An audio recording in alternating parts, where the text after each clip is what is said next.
Sempre as pessoas, quando cantam salmos, normalmente elas se impressionam com a linguagem de julgamento, de juízo de Deus sobre os inimigos. E sempre quando nós vamos ouvir falar sobre salmos e alguém canta salmos que não são como estão exatamente expostos dessa maneira, o salmo inteiro, completo, né? Eles sempre vão escolher sempre as partes de louvor, as partes que falam de louvor ao Senhor, mas eles nunca vão cantar as partes imprecatórias do salmo. Isso é parte de uma teologia equivocada que acredita que, pela linguagem de que Deus é amor, né, ele não exercerá juízo sobre os seus inimigos, ele não julgará os seus inimigos. E uma distinção importantíssima é entender que a igreja deve buscar para que Deus exerça juízo, até porque assim ele se torna conhecido. Ora, você imagina o que está acontecendo na nossa nação hoje, por exemplo, nos nossos dias. E você imagina se a prática da iniquidade não fosse punida, não houvesse justiça. Nós não poderíamos pensar hoje em coisas mais sublimes. Poderíamos dizer, cometer crime compensa e sempre nós vamos nos dar bem, seja lá quem for. E o Senhor mostra por meio de um ministro dele, um juiz, que ele exerce juízo sobre o mal, e que esse juízo sobre o mal é um momento para uma sociedade desvairada nos seus prazeres, parar para pensar. Se nós continuarmos assim, nós vamos ser destruídos. Ora, foi assim que Deus fez com o Egito, quando ele lançou as pragas sobre o Egito. As palavras foram essas: eles saberão que eu sou Deus. Eles saberão que eu sou o Senhor. Que há Deus e que há limite para as coisas. Quando a igreja do Senhor ora para que Deus exerça juízo sobre os seus inimigos, não é simplesmente para que eles sejam lançados no inferno, não. É porque se houver juízo, Deus será conhecido e pode haver esperança para ele. Pode haver esperança para ele. Raabe foi salva porque ouviu dizer que o Deus de Israel ia na frente, destruindo os seus inimigos. E ela disse: tem misericórdia de mim. Não me destrua. Ela creu e foi salva. Certamente, nós estamos vendo nos nossos dias a manifestação do amor de Deus por meio da justiça, dizendo para a sociedade: não siga por esse caminho, porque vai terminar mal e em grande destruição. Não siga por esse caminho. A igreja pode cantar com alegria: destrua os nossos inimigos, Senhor. Mostra o teu juízo sobre eles. Porque até aí nós estamos desejando o bem deles. Porque eles poderão refletir sobre o mal que eles têm feito e correr para Cristo. E correr para Cristo. Vamos abrir a palavra de Deus, onde nós vamos nos basear na exposição da palavra nessa manhã. Livro de Deuteronômio, no capítulo 5. Nós estamos lendo agora, nós vamos ler exatamente o 6º mandamento, que diz assim, no versículo 17: não matarás. O mandamento diz: não matarás. Verso 6 diz assim: eu sou o Senhor teu Deus, que te tirei do Egito, da casa da servidão. Não matarás. Vamos orar ao Senhor mais uma vez, irmãos. Ó Senhor, soberano Rei de toda a terra, nós, mais uma vez na Tua presença, nos achegamos, ó Deus, para ouvir a Tua voz. E desejamos, nessa manhã do dia do Senhor, ouvir a Tua palavra com poder, com graça, discernimento, e que a glória do Evangelho de Cristo seja manifestada, Senhor. Que nós possamos buscar viver para a glória do Teu nome. Em nome de Jesus nós oramos. Amém.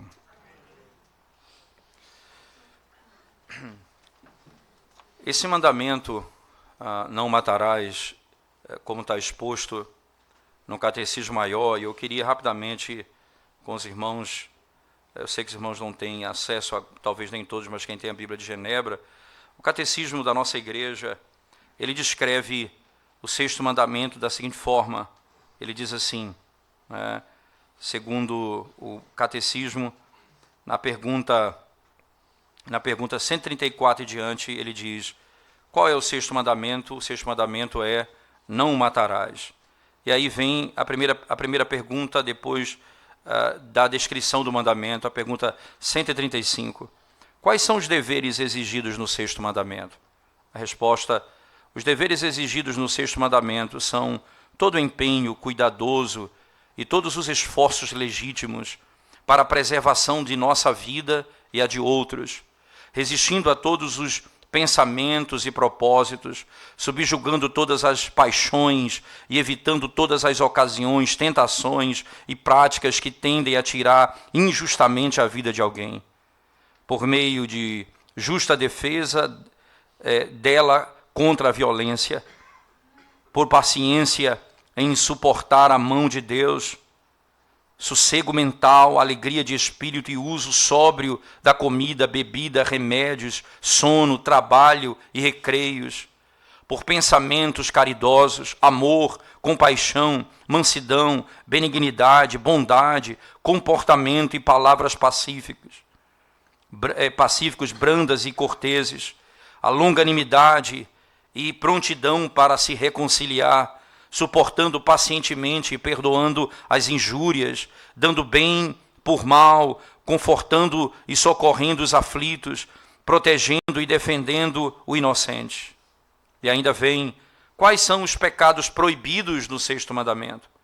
Os pecados proibidos no sexto mandamento são o tirar a nossa vida ou a de outrem, exceto no caso de justiça pública, guerra legítima ou defesa necessária, a negligência ou retirada dos meios lícitos ou necessários para a preservação da vida, a ira pecaminosa, o ódio, a inveja, o desejo de vingança, todas as paixões excessivas e cuidados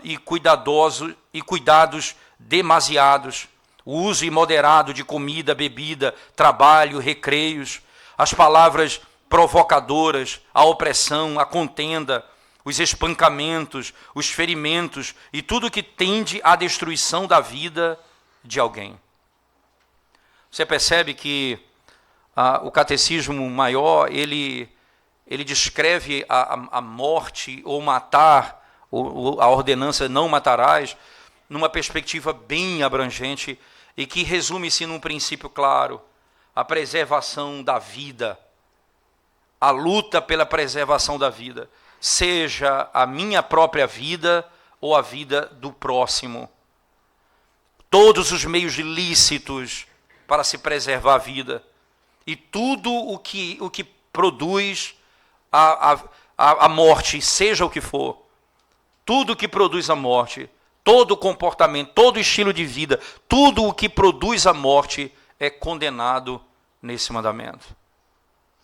Por isso, o princípio dele, e aí eu quero me deter, obviamente, não na exposição de cada detalhe, porque seria impossível numa exposição bíblica, mas eu queria me deter no uso que Jesus faz desse mandamento lá no Evangelho de Mateus. Eu queria convidá-los a abrir a palavra de Deus comigo, por favor. Evangelho de Mateus, capítulo 5.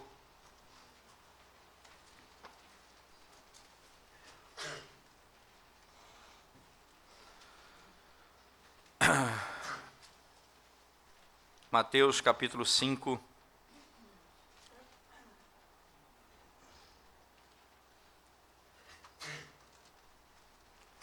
Verso 21 em diante, diz assim a palavra de Deus.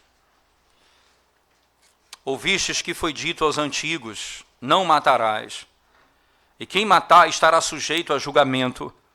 Eu, porém, vos digo que todo aquele que sem motivo se irá contra seu irmão, estará sujeito a julgamento. E quem proferir um insulto a seu irmão, estará sujeito a julgamento do tribunal. E quem lhe chamar tolo, estará sujeito ao inferno de fogo. Se, pois, ao trazeres ao altar tua oferta, ali te lembrares de que teu irmão tem alguma coisa contra ti, deixa perante o altar tua oferta, vai primeiro reconciliar-te com teu irmão, e então, voltando, faze a tua oferta. Entra em acordo, sem demora, com teu adversário, enquanto estás com ele a caminho, para que o adversário não te entregue ao juiz, o juiz ao oficial de justiça, e sejas recolhido à prisão. Em verdade te digo que não sairás dali, enquanto não pagares o último centavo. Ouviste o que foi dito aos antigos. Interessante que o puritano William Perkins, ele tem no volume 1 da sua obra, não é? Graças a Deus essa obra está sendo publicada e já tem alguns volumes dessa obra, mas no primeiro volume ele tem uma seção em que ele lida com alguns conceitos claros da quebra do mandamento. Então, um dos aspectos centrais do conceito que é estabelecido pelo Senhor é o uso de uma hermenêutica bem clara e sadia para se compreender o mandamento.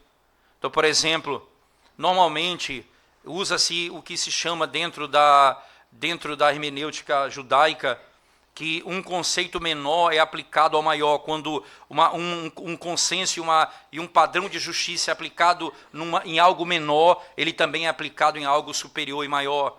Consequentemente, se é aplicado no maior, também é aplicado no menor, da mesma forma. Isso acontece na lei de Deus, é assim que eles interpretavam a lei.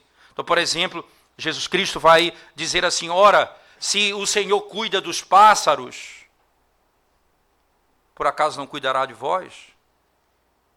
Um princípio hermenêutico muito claro. Se ele cuida do menor, ele não vai cuidar do maior? Não é? Nós temos a consciência que quando o Senhor e a expressão do mandamento não matarás, ela é usada, você não pode simplesmente imaginar que aqui o Senhor está pensando na execução da física, isto é, você vai tirar a vida de alguém realmente, dando um tiro ou qualquer outra forma. Né? Se você pensa simplesmente nisso, você não está entendendo que o que está sendo condenado não é apenas o ato do homicídio, mas também o que está sendo condenado é um conceito claro, o que produz o homicídio, o que atenta contra a vida, o que leva ao homicídio. Se o pensamento me leva ao homicídio, ele tem que ser condenado assim como o ato deve ser condenado. O Senhor diz que nós, e essa expressão, ouviste o que foi dito pelos antigos, né? E essa expressão, não matarás, qualquer um que matar será digno ou estará sujeito a julgamento. O Senhor Jesus Cristo pega aqui esse texto, e é interessante porque ele começa a dar a interpretação da lei. Se você prestar atenção no texto, ele vai aqui interpretar a lei. Porque na sequência do mesmo capítulo, no verso 44, por exemplo, ele vai dizer, ouviste o que foi dito pelos antigos, né? E aí ele diz assim, amarás o teu próximo e odiarás o teu inimigo. O Senhor diz, eu porém vos digo, amarás o teu inimigo e você deve orar por aquele que te persegue. Então Jesus está dando o entendimento da lei, citado lá em Levítico 19, verso 18. Aqui não é diferente, no mesmo contexto, o Senhor está interpretando a lei. Ouviste o que foi dito pelos antigos: aquele que matar será digno de julgamento. Ele começa a interpretação exatamente com um verdadeiro doutor da lei. Esse é o que é o grande ponto. O doutor da igreja, o senhor da igreja. E ele vai de modo muito claro estabelecer o padrão do princípio da interpretação da segunda tábua da lei. Começando exatamente aqui no sexto mandamento. E o primeiro que ele fala é o homicídio. Por falar em homicídio, antes de qualquer coisa, é necessário que se entenda que o conceito de não matarás não significa todo tipo de morte, mas a morte injusta, que não é executada pelo Estado, é o homicídio premeditado, é a morte premeditada, é o matar de modo premeditado, é execução, não é acidentalmente, não é se você está dirigindo um carro e um acidente acontece.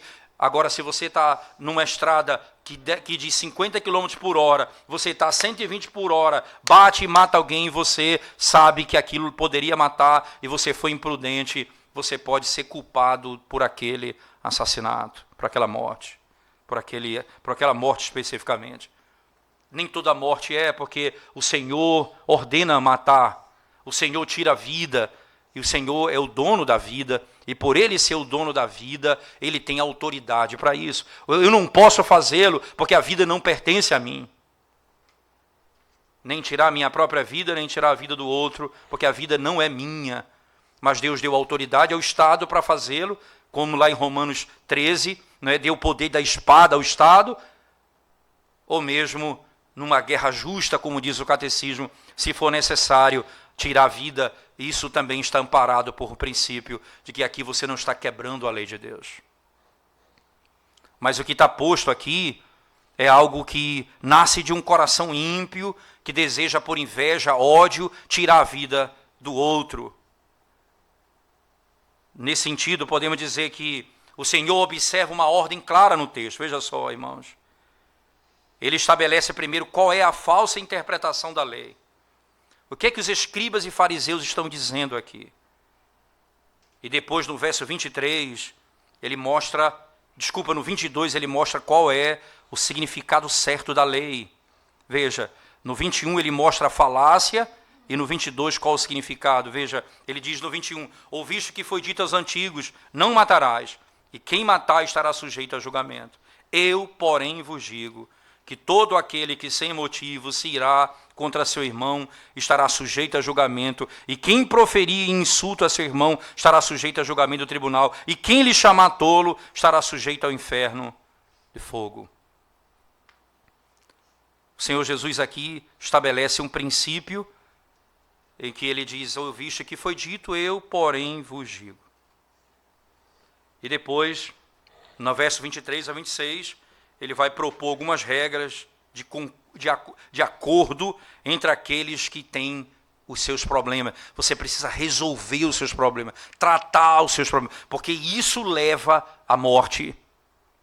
Se você tem problema com o irmão, resolva isso com ele, porque isso poderá levar a um grande fim, a um fim terrível nesse processo. Então a primeira parte do texto, né, ouviste o que foi dito. O que é que os judeus estão dizendo aqui, irmãos? O que é exatamente o pensamento dele? Eles estão dizendo que essa lei que está posta no texto trata apenas da morte no sentido real, atual, como ele acontece, a execução de tirar a vida de alguém. É apenas nesse sentido. Veja, ouviste o que foi dito, aqui, não matarás. Todo aquele que fizer isso será sujeito a julgamento. Ora, todo aquele que tirar a vida de alguém será sujeito a julgamento. O Senhor Jesus, ele não vai atacar o princípio claro de que tirar a vida de alguém é a quebra do mandamento. Isso seria ilógico dizer isso. Mas o que Jesus está dizendo não é esse o sentido da lei. A lei condena, sim, tirar a vida de alguém, mas a lei trata de assuntos mais profundos. Ora, porque depende do legislador. Ora, o nosso legislador é Deus. O máximo que, por mais que se discuta a intenção de matar, você vai ter indícios que mostram a intencionalidade, mas Deus conhece o coração do homem. Por ele ser o legislador, ele exige não apenas obediência externa, mas também obediência interna. Os antigos judeus e os judeus daquele período, ele vai dizer: qualquer um que matar é culpado de julgamento, é sujeito a julgamento. Aquele que colocar a mão violenta sobre o outro, o que tirar a vida do outro, o que for homicida, qualquer um que fizer isso está sujeito a julgamento. Ele é sujeito à condenação. Ele vai ser culpado da quebra do sexto mandamento, tanto nas cortes dos homens, como diante do tribunal de Deus. Eles receberão a punição devida. Era apenas essa a interpretação dos judeus. Perceba como é interessante, irmãos. O conceito de antiguidade não significa infalibilidade. Antiguidade não é infalibilidade. Eu visto que foi dito pelos antigos. Nem tudo que é antigo é infalível, mas tudo que é bíblico é infalível. E esse é um ponto fundamental. É óbvio que a Bíblia produz uma prática coerente, e por isso você tem rastro na história daqueles que seguem uma linha de entendimento sobre esse tema. Mas não é porque alguém que diz assim: não, eu não quero saber o que a igreja quer dizer, eu quero saber o que a Bíblia quer dizer, mas ele diz isso para poder seguir um padrão que ele mesmo vai estabelecer. Não, porque o que é antigo não é verdadeiro. Ora, o julgamento não é a antiguidade, se é bíblico ou não. Nem também o que é novo, porque na nossa geração o que é novo é o melhor do que o que é antigo. Ora, não é nem o novo nem o velho a questão que está em jogo aqui, se é bíblico ou não. E Jesus aqui está estabelecendo um padrão. O que é verdadeiro é o que sai das Escrituras. E Jesus está dizendo: a interpretação da lei está errada, mesmo sendo dito pelos antigos. E o erro deles faz com que eles apenas se cuidem das coisas externas e não do coração. Que eles mudem o comportamento, mas não o coração. Que eles evitem alguns comportamentos externos, mas não o coração.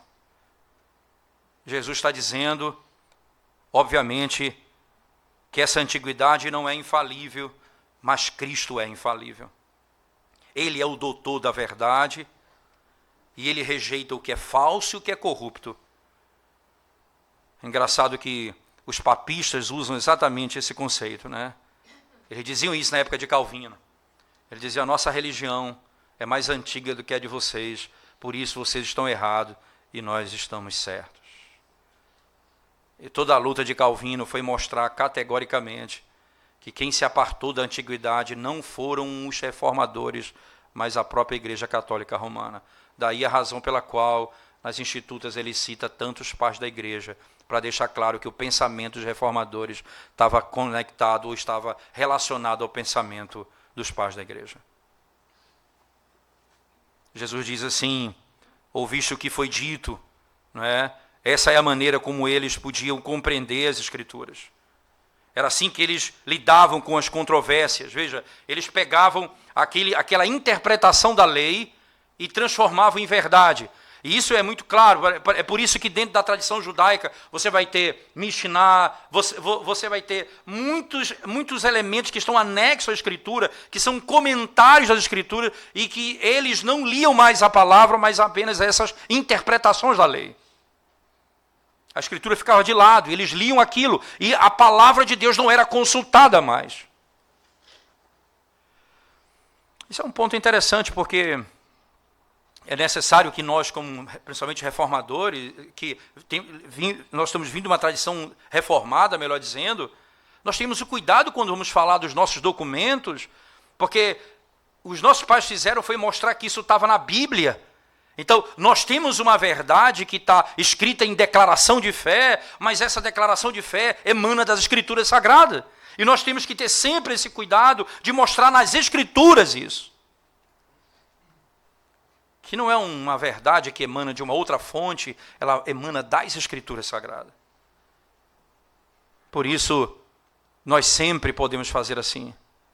Eu lembro penso na época de Thomas Bosch, quando ele pregou o breve catecismo inteiro na sua igreja local, E a pregação do breve catecismo era assim, lendo o comentário dele, era assim, ele pegava um texto, expunha o texto, do início ao fim, aquele texto, e no final ele dizia, a doutrina que sai desse texto era exatamente a pergunta do breve e a resposta do breve catecismo.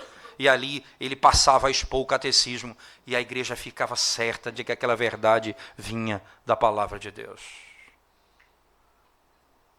Não podemos pensar em começar a pregar, eu vou abrir o catecismo e pregar o catecismo. Eu prego a Bíblia, porque a Bíblia vai produzir a verdade do catecismo. Essa é a nosso perfeito entendimento. Ora, o que eles faziam então era, com base na tradição dos antigos, eles julgavam os povos, julgavam os pecados, julgavam os erros, e o crime e o pecado da quebra do sexto mandamento. Esses judeus, irmãos, esses mestres aqui, eles proibiam, não é? Eles proibiam apenas o caráter externo da quebra da lei.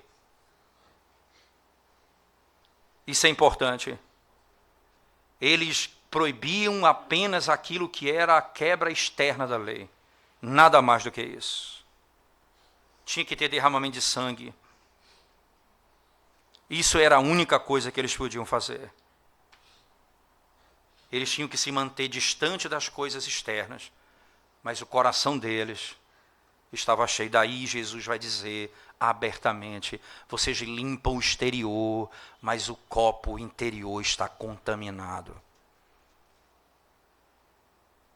Jesus começa então, na parte 2 do texto, eu digo a vocês. O que é que eu digo a vocês? É interessante, volta comigo para o verso 22, as palavras de Cristo, e aí a lei ela se torna muito clara. Eu, porém, vos digo que todo aquele que sem motivo se irá contra seu irmão, estará sujeito a julgamento. Todo aquele que sem motivo se irá contra seu irmão. E você pode perceber que aqui o Senhor Jesus está trazendo à memória o primeiro homicídio da história, quando o próprio Deus chega diante de Caim e diz, o mal está à tua porta, a ti cumpre dominá-la. O mal está à tua porta, a ti cumpre dominá-la. Aquele que estiver com ódio do seu irmão, aquele que estiver irado contra seu irmão, é digno de julgamento. E perceba como é importante.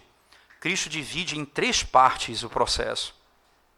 Entenda como julgamentos, são 3 julgamentos que são feitos aqui. Preste bem atenção no argumento de Cristo. Eu, porém, vos digo que todo aquele que sem motivo se irá contra seu irmão estará sujeito a julgamento. Veja, primeira coisa, sem motivo se irá contra seu irmão, estará sujeito a julgamento.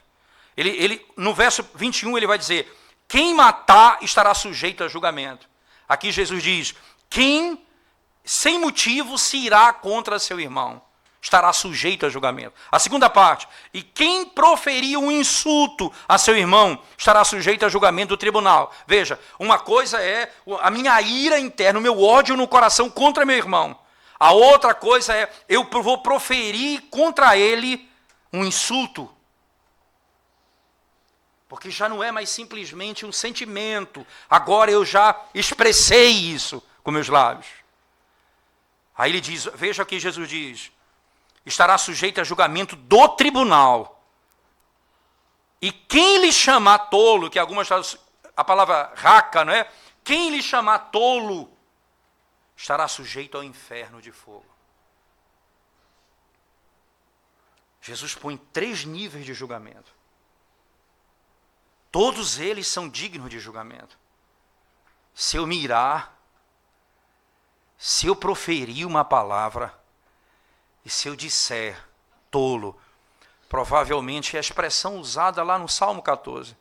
Diz o tolo no seu coração, não a Deus. É você chamar alguém incapaz de compreender como um ímpio condenado ao inferno. Ele diz, se você chamar teu irmão disso, você está sujeito ao inferno, ao julgamento do inferno.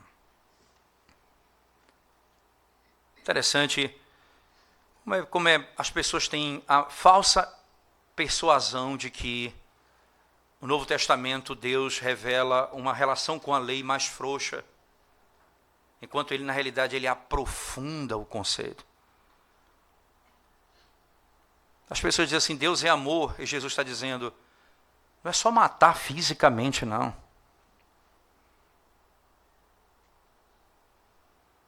Você imagina, por exemplo, irmãos, um crime de corrupção, de peculato,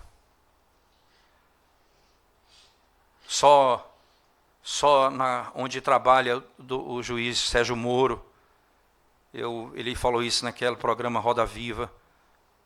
Tem, dentre muitos presos, dos 113 presos que tem ali na segunda instância, apenas 16 são da Lava Jato, o resto, a grande maioria, tem nada a ver com a Lava Jato. Ele diz, tem ali um fora da Lava Jato do peculato de 20 milhões de reais. Outro, 12 milhões de reais de roubo do dinheiro público. Independentemente de eu crer num Estado pequeno, a discussão agora não é essa, esse dinheiro era para ser usado no hospital público, que era esse o destino, e é usado para bens pessoais. Quantas pessoas morrem ali, porque não há condições alguma de atendimento? Você entende? Um ato indireto, há um sentimento de... Ele rouba aqui. Isso aqui é um mandamento que diz, não furtarás. Ele furta, mas o resultado desse furto é morte. Ele quebra o mandamento. Ele leva as pessoas à morte. É isso que o Senhor está dizendo, irmãos. São sentimentos, são ações, pensamentos que começam aqui e levam a consequências graves. E se você não entender isso, você vai brincar com esses sentimentos dentro do seu coração e vai se surpreender com a capacidade que você tem de tirar a vida de alguém. Pelos sentimentos que brotam no seu coração. O Senhor estabelece um princípio. É importante entender aqui, irmãos, porque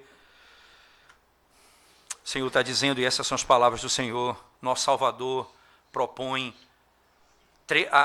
uma verdadeira interpretação desse mandamento. Ele diz, eu digo a vocês, não é?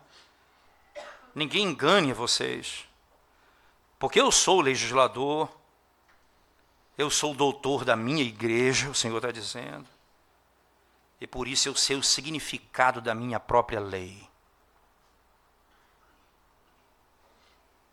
Num estado onde os que vão interpretar a lei interpretam de acordo com as suas ideologias, não segundo a verdade, nós temos um legislador que interpreta segundo a sua lei e a intenção da lei.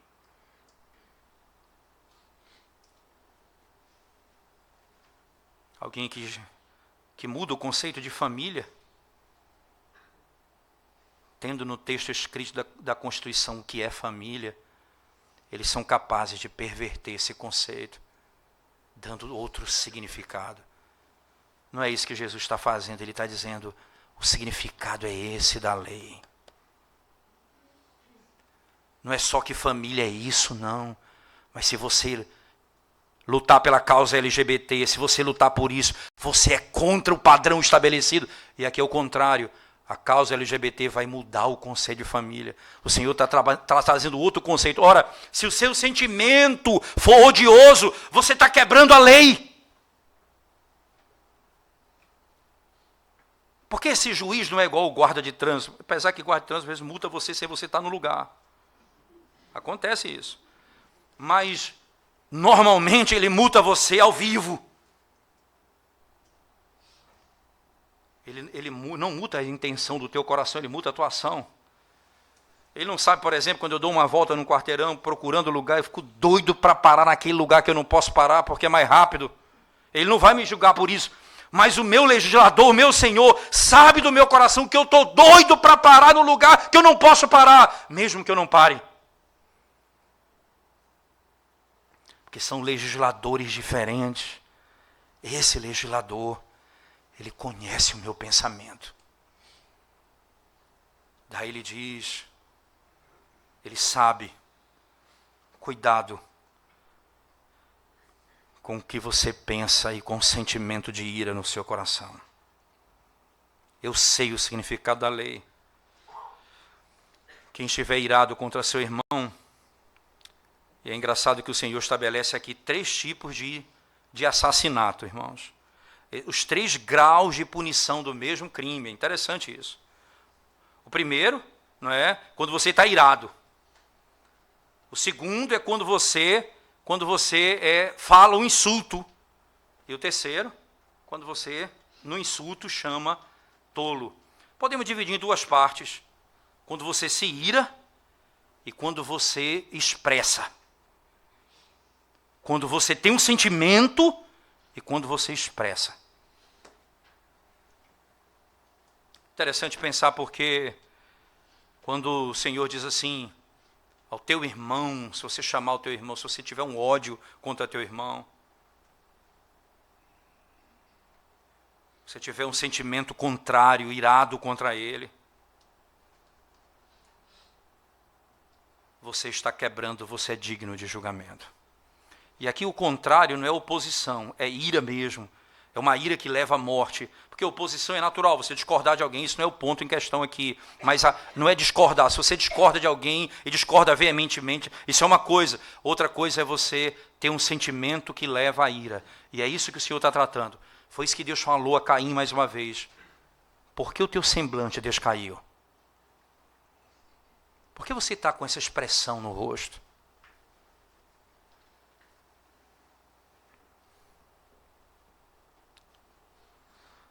Eu conheço de perto a história de alguém muito próximo da nossa família, em que houve assassinaram o pai. O pai dele foi morto por um grupo de pessoas, e ele botou no coração o desejo de tirar a vida daqueles que tiraram a vida do seu pai. E alguém da minha família disse para mim que ele já não comia, ele já não dormia. Ele ficava no quarto trancado. Ele ficou desfigurado. Até que um dia ele levantou e executou o indivíduo que tirou a vida do seu pai. Você entende que o semblante, não só a barba, a expressão do rosto, a sua face, você vai sendo tomado por um ódio até você executar o que está dentro do teu coração. Começa com a ira, termina com expressões externas. É interessante porque quando você mostra a ira contra alguém, irmãos, você está abrindo espaço para chegar naquele fim que é condenado pelos fariseus, os aspectos externos. Mas o Senhor está tratando aqui do teu próprio coração. É engraçado porque o que o Senhor está combatendo, ele usa o princípio do próprio julgamento judaico. Não é? O julgamento judaico ele tinha algumas partes. Né? As pessoas elas eram às vezes, veja só, dependendo do julgamento, elas eram ou apedrejadas, ou enforcadas, certo? Ou queimadas, dependendo do crime que elas cometiam. E o Senhor pega exatamente o estilo de julgamento judaico e está dizendo, ora, eu estou falando aqui de 3 etapas. Você teve ira, você vai para o julgamento. Você falou um insulto, você vai para o tribunal. Você falou raca, você vai para o inferno. E aqui a palavra grega utilizada, ela significa exatamente o lugar onde aquelas pessoas eram queimadas como juízo. O Senhor está dizendo, vocês vão para o Sheol, essa imagem, vocês vão ser condenados à morte. Vocês vão ser lançados ali como punição. Ora, eu posso então dizer, esses 3 níveis significa que há 3 tipos de punição? Sim, é verdade. Mas o interessante é, na realidade, não são 3 tipos de punição, é 3 tipos de morte. Porque todos morrem, se é enforcado, se é enforcado, se é pendurado no madeiro, ou se for queimado, não importa. Ou melhor, se é queimado, apedrejado, não é? Se for apedrejado, independentemente do estilo, você morre. Cada punição tem uma condenação. Todos vão morrer. Vão morrer diferentes, mas vão morrer. Então o Senhor não está dizendo aqui que porque eu tenho ódio no meu coração, mas não matei a pessoa ainda, então eu não vou ser condenado ao inferno. Não é isso que ele está dizendo. O que ele está dizendo aqui é que esse sentimento aqui tem que ser tratado agora no meu coração. Daí o Senhor diz a Caim, o teu rosto, o teu semblante caiu, o pecado está à tua porta, domina-o. E é isso que o Senhor está dizendo. O ódio que começa a surgir no teu coração, você tem que matá-lo agora. Mas esse ódio, se não for tratado, mesmo que você não tire a vida de alguém, se você não for perdoado pelo Senhor, isto é, redimido por Ele, ele vai, independentemente do estilo da tua condenação, terminará em morte. Não há como fugir de um princípio ou de outro. O Senhor Jesus vai estabelecer claramente esse conceito. Ou eles eram punidos por serem enforcados, e aqui são exatamente os conceitos, né? Enforcados, ou eles eram decapitados, apedrejados, queimados. Todas essas eram as punições deles. O Senhor está dizendo, ele pega a estrutura dos 3 padrões de julgamento que eles têm, e Jesus diz, e usa 3 figuras.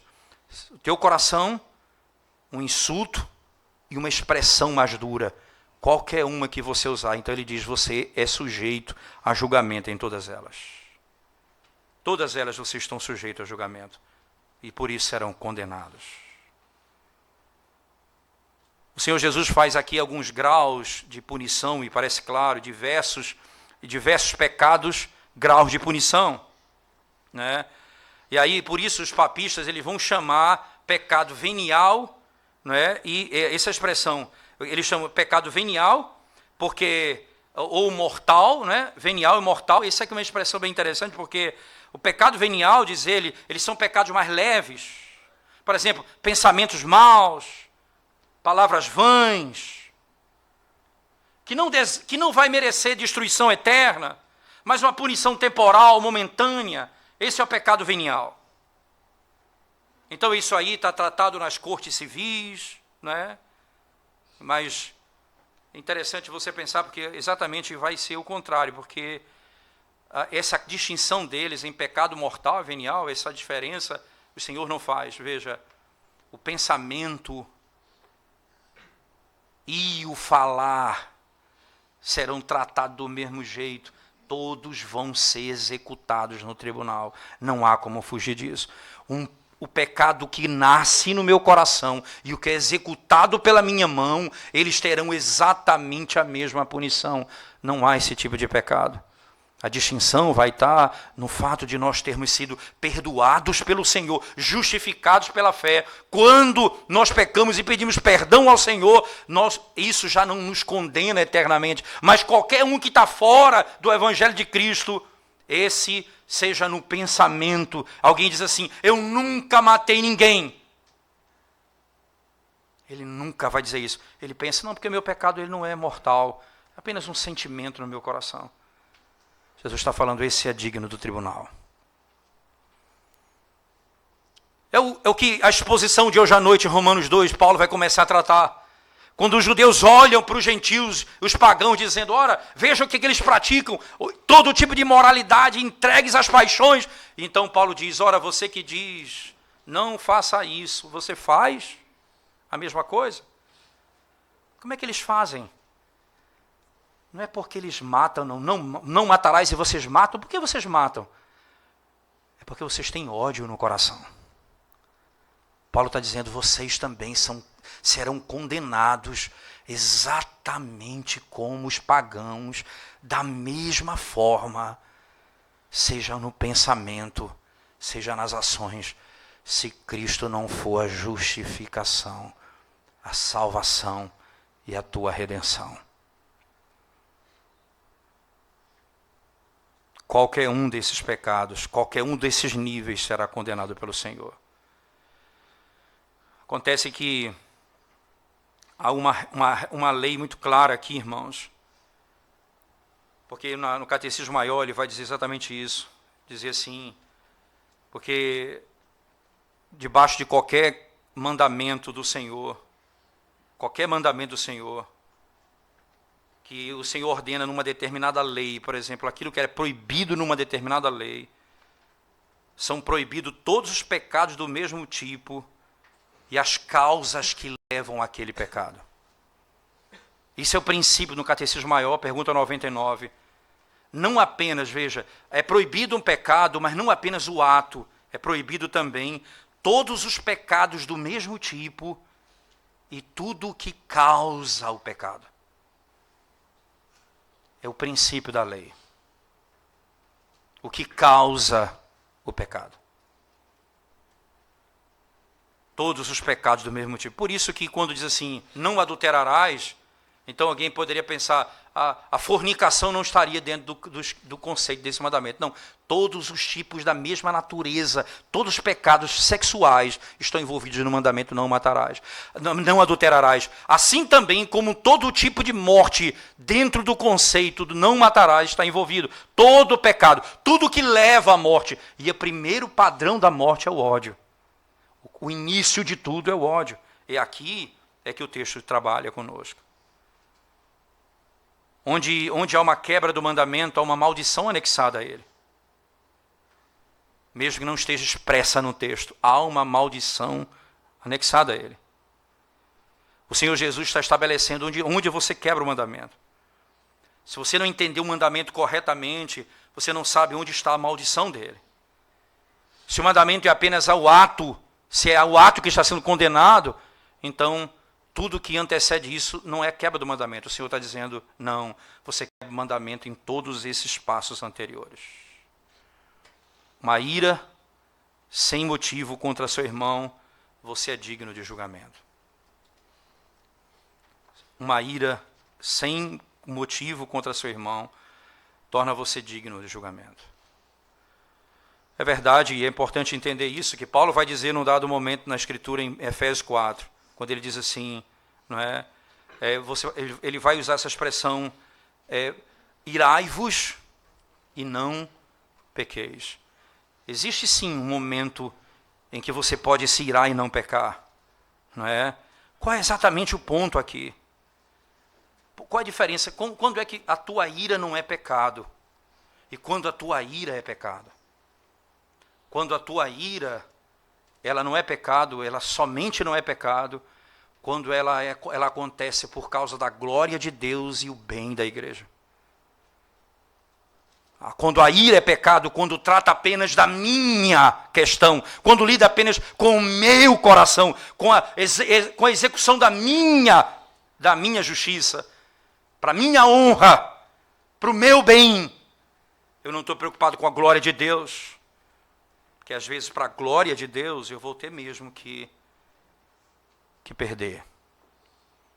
Eu vou ter mesmo que morrer. Ora, você imagina aqueles homens que estavam sendo queimados vivos e não se levantavam, iam como cordeiros para a morte. Por que eles faziam isso?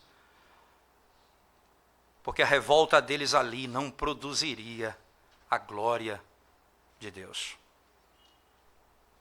Mas a morte deles produziria a glória de Deus. São aspectos que nós temos de entender dentro da relação nossa com os sentimentos. Eu posso me irar e não pecar. Até porque o amor é o cumprimento da lei. E quando a ira procede do amor, e ela é guiada pelo amor, você não peca contra o Senhor. Mas se você se ira por questões pessoais, isto é, egoísmo, questões suas, que vai desonrar o Senhor e não vai causar o bem à igreja, não é esse o fim da tua ira, certamente isso é pecado, isso é vingança. Como aquela história que eu contei anteriormente, alguém tirou a vida do pai de um jovem, e ele se enche de ódio e ele vai se vingar. O que é que a ira produz? Vingança. não produz justiça. É por isso que Tiago vai dizer, nós devemos ser prontos para ouvir, tardios para falar e tardio para quê? Para se irar. Mas o que mais? Por quê, irmãos? Porque a ira do homem não produz a justiça de Deus. Se a ira produz a justiça de Deus, a glória de Deus, mas se ela não produz a justiça de Deus, não faça. Chamar alguém de tolo, não é? Chamar alguém de tolo, ou expressar-se de maneira dura com alguém, por causa do ódio no seu coração, você vai estar pronto para outro passo. Quantas vezes no nosso coração, numa discussão, você prefere ficar calado, porque quanto mais você fala, seu coração se enche de ódio. Isso não poucas vezes acontece conosco. E você está no meio de uma discussão e a pessoa começa a lhe ofender tanto que você falar, só você começar a rebater, a sua voz vai alterando, você vai perdendo o controle e você é capaz de partir para a agressão no outro ponto. Nessa hora, você prefere ficar calado, porque o fim disso não vai glorificar a Deus. O fim disso não vai honrar o Senhor. Então você se cala e tem de baixar a cabeça. Você pode ter certeza, irmãos, que quando isso não acontece, não é?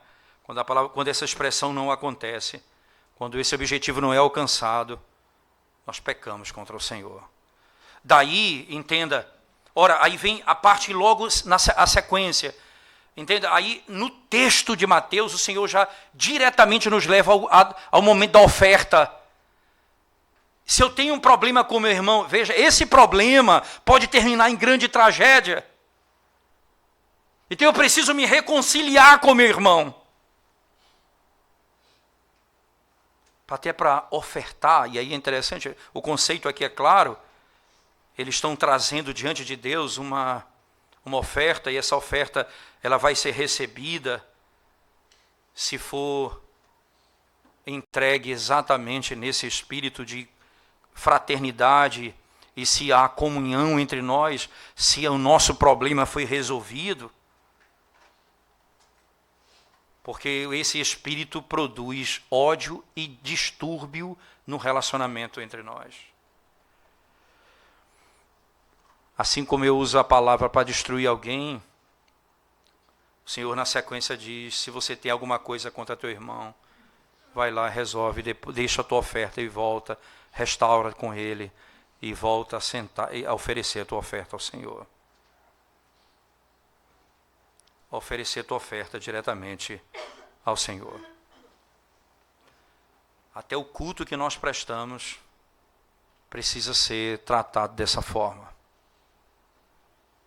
O Senhor requer de nós que nosso relacionamento entre irmãos não seja baseado no sentimento de ódio que leva à destruição, mas de amor que produz comunhão entre nós. E essa comunhão é refletida quando nós chegamos diante da presença de Deus. Cada grau desse assassinato, desse homicídio, cada grau desse homicídio é tratado pelo Senhor com justiça no tribunal. Para que fique claro diante de Deus e dos homens que eu preciso matar o meu pecado no coração. E se eu fizer isso, redundará em culto ao Senhor agradável. Porque aqui é a expressão ao teu irmão. Ao teu irmão. Até porque o nosso Senhor Jesus Cristo, claramente ele veio para ser morto.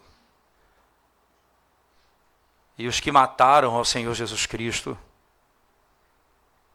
irmãos, cometeram um grande pecado. mas eles foram os que se arrependeram, perdoados dos seus pecados. Muitos creram no nome dele. Muitos foram redimidos por ele. É o que a palavra de Deus diz em Atos. Eles mataram a Cristo. E porque eles se arrependeram dos seus pecados, eles foram perdoados. E toda vez que nós somos perdoados, nós somos livres da morte. Foi que o salmista Davi disse: Ele quem perdoa o meu pecado, Ele quem perdoa as tuas transgressões e quem livra a tua alma da morte. Quando Davi, tendo cometido o pecado de adultério e de ter maquinado a morte de Urias, ele é repreendido pelo profeta, e quando ele é repreendido, ele diz: eu pequei contra Deus. E o profeta diz: Deus já te perdoou, não morrerás. Veja, imediatamente após o perdão, ele diz: não morrerás. Só tem um motivo, uma razão único caminho para eu fugir dessa morte. É se eu for perdoado pelo Senhor. Se os meus pecados foram perdoados por Ele. E essa é a forma única que a igreja do Senhor tem para lidar com esse tema. Eu preciso zelar pela vida do próximo. Eu preciso zelar pela minha própria vida. E zelar pela vida do próximo é exatamente isso. É tratar do meu coração. É não odiar. É não ter inveja. É lutar contra a inveja, contra o ciúme. É lutar contra todos os sentimentos que levam à morte. Certamente nós estaremos tratando do grande pecado do homicídio. É interessante você perceber nesse mundo como que se confunde os sentimentos. Na nossa sociedade onde você tem regozijo pela execução da justiça, e você tem aquela manifestação de repúdio e até mesmo de você tripudiar daquele que está sendo destruído. É um limite bem tênue isso aqui. Eu tenho que me alegrar com a execução da justiça. Eu tenho que louvar a Deus porque a justiça foi feita. Mas eu não posso tripudiar com a ideia de que alguém vai para o inferno. Isso não pode ser alguma coisa boa. Porque nós sabemos o que eles não sabem. O que significa o inferno. A nossa alegria com a justiça não pode produzir no nosso coração uma alegria com a destruição que vai levar à eternidade de inferno. Certamente esse é um momento difícil para nós pensarmos até, mas como sociedade, como igreja, não é? Como é que nós podemos odiar sem pecar? Como é que podemos nos irar ou termos ira contra o mal e não pecarmos? Quando é que eu posso fazer isso? Alguém vai tentar dividir ira e ódio dizendo que a ira é um momento de explosão, o ódio é algo já sedimentado, independente desse conceito. Como é que eu posso me revoltar contra o mal sem pecar? Se o que eu estiver pensando for para a glória de Deus e para o bem dos homens. Deus foi glorificado em tudo isso. Esse é o bem, isso é para o bem da nação e o bem da igreja. Mas o que passar disso é reflexo de um sentimento apenas de ódio que produz pecado. Tudo isso, irmãos, é parte da nossa vida como igreja. E numa simples expressão, não matarás. O que está posto aqui é o amor pela vida. E a vida pertence a Deus. E o modo como nós tiramos a vida reflete o ódio, a inveja, o ciúme, o desequilíbrio, as paixões excessivas, tudo isso leva à morte. E o que aprendemos no domingo na exposição de Romanos, mais uma vez, foi: tudo isso acontece porque nós perdemos o equilíbrio da nossa relação com Deus. Se amamos a Deus acima de todas as coisas estão subordinadas a Ele, até mesmo as nossas paixões. Se assim procedermos, irmãos, o final de tudo nós chegaremos ao altar e ofereceremos ao Senhor um culto agradável. Um culto agradável. Vamos orar ao Senhor mais uma vez. Senhor Deus, nós te damos graças porque podemos refletir e meditar nas tuas palavras e nos teus mandamentos. Sabemos, Senhor, que nós temos no nosso coração a natureza inclinada para desequilíbrio em todas as nossas áreas. E foi isso que aconteceu com o pecado, invadindo o mundo, a história, a nossa vida e a raça humana. Por isso é impossível a nós, Senhor Deus, é impossível ao homem livrar-se da condenação, do juízo do Senhor contra o pecado, do homicídio e do tirar vida de alguém de forma injusta e não ordenada pelo Senhor. E muitas vezes, ó Deus, nós nos orgulhamos dizendo: nunca matei ninguém. Mas já tivemos inveja no coração, ciúmes desordenados. Nós já odiamos alguém internamente, nos nossos pensamentos. Nós já até desejamos a morte de alguém com as nossas palavras. E quantas vezes, ó Deus, até mesmo pessoas queridas nossas, às vezes já pensamos assim. Certamente o nosso coração é exatamente assim.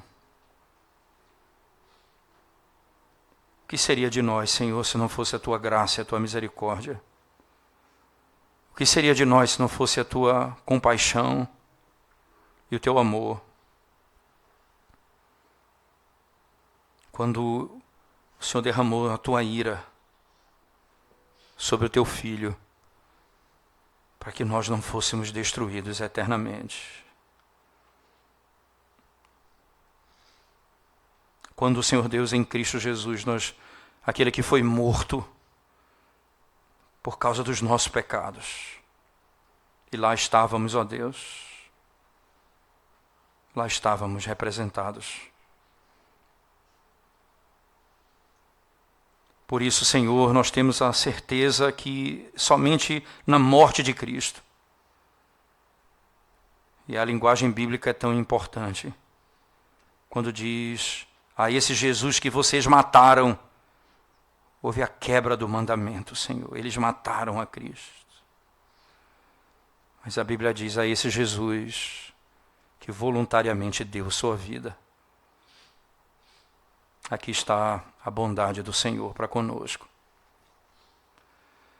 A bondade tão excessiva que venceu o ódio daqueles que mataram ao Redentor, a ponto do Senhor salvá-los, libertá-los, redimi-los.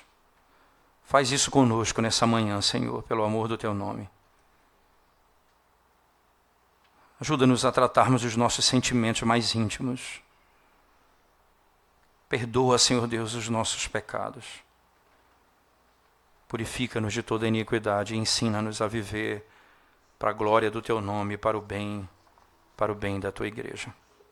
Em nome de Jesus nós oramos. Amém.